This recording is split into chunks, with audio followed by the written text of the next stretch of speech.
Setelah peristiwa kepunahan massal pada 65 juta tahun yang lalu, keanekaragaman hayati di bumi yang menurun drastis mulai kembali muncul dan berkembang, di mana keberadaan dinosaurus besar telah digantikan oleh berbagai spesies megafauna yang mendominasi kehidupan bumi. Salah satu di antaranya adalah Dinocerata, yaitu ordo mamalia pemakan tumbuhan yang terkenal akan tampilan gigi taring dan tanduk anehnya yang menonjol. Dimana secara etimologi sendiri, nama Dinocerata diambil dari bahasa Yunani kuno Deinos dan Ceras yang berarti tanduk yang mengerikan.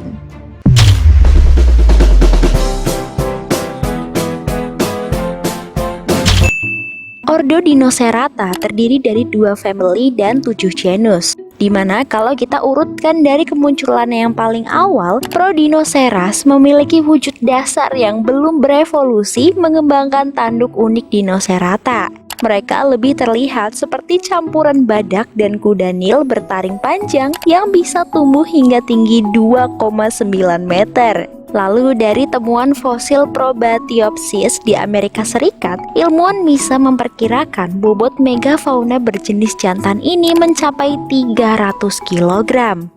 Tanduk unik Dinocerata baru ditemukan ada setelah evolusi genus Betiopsis yang hidup selama periode Eosen di Amerika Utara, di mana keberadaan megafauna ini semakin populer dikenal karena banyak ditemukannya fosil genus Yunthatherium di pegunungan Yunta, Amerika Serikat. Mereka umumnya hidup di sekitar akhir Pliocene hingga pertengahan Eosen dan merupakan salah satu hewan darat terbesar yang pernah ada pada masanya. Mereka juga dikenal sebagai hewan berat dengan kaki tebal dan tulang besar yang secara visual mirip sekali dengan badak modern. Namun, ciri paling khas dari sebagian besar spesiesnya tetap terletak pada beberapa tonjolan tanduk tumpul mirip osikon jerapah modern. Juga karena gigi taring besar yang membuat Yunthatherium awalnya dikira sebagai karnivora.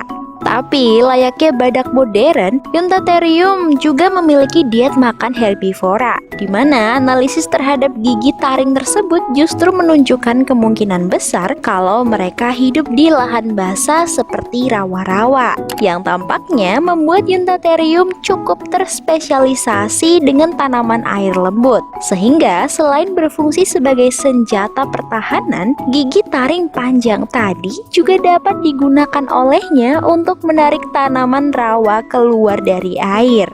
Secara anatomi, Yunthatherium memiliki bentuk tengkorak yang paling tidak biasa di antara mamalia lainnya, yaitu besar dan tebal, tetapi secara bersamaan ada bentuk datar dan cekungnya, di mana saking tebalnya dinding tengkorak mereka, sampai-sampai tidak ada banyak ruang yang tersisa untuk otak besar makhluk ini. Ya, meski demikian, mereka masih termasuk dalam kelompok hewan yang cukup cerdas karena nyatanya dapat bertahan selama kurang lebih 15 juta tahun. Suatu jangka waktu yang jauh lebih lama daripada sebagian besar spesies hewan lainnya. Dan dengan tengkorak sepanjang 76 cm, seekor Yunthatherium dapat diperkirakan memiliki tinggi 1,5 meter, panjang tubuh 4 meter, dan berat hingga 2 ton. Fosil binatang dari pegunungan Yunta ini pertama kali ditemukan oleh Won di Bridger Basin, Wyoming pada tahun 1870, di mana temuan beberapa potongan tulang tengkorak dan tanduk itu cukup menyulitkan proses identifikasi dan sempat menimbulkan perang tulang antara ahli paleontologi Edward Cope dan Othniel Charles Mars pada akhir abad ke-19. Di mana salah satu teori yang paling menarik datang dari Edward Cope yang menjelaskan kemungkinan awal Yunthatherium sebagai Loxolopodon proboscidean, yaitu spesies megafauna mirip gajah bertanduk banyak. Tetapi teori ini segera dibantah setelah ditemukannya lebih banyak spesimen Yunthatherium selama 2 dekade berikutnya.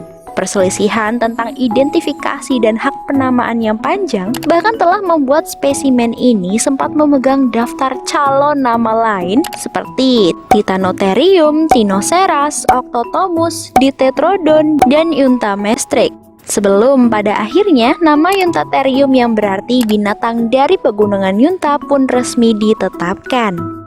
Yuntatherium mulai mengalami kepunahan pada tahap Barton di era Eosen, yaitu sekitar 41–38 juta tahun yang lalu. Karena tidak ada indikasi mereka hidup berdampingan dengan manusia, maka kita pun bebas dari tuduhan penyebab kepunahannya. Di mana ahli paleontologi lebih percaya kalau kepunahan Yuntatherium terjadi akibat seleksi alam, yang mungkin salah satunya adalah karena kalah bersaing dengan megafauna lain seperti Megacerops.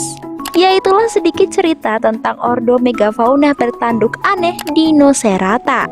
Tolong dibantu like and share-nya kalau kalian suka video ini, dan jangan lupa klik tombol subscribe buat sentil semangat Noi di konten-konten selanjutnya. See you!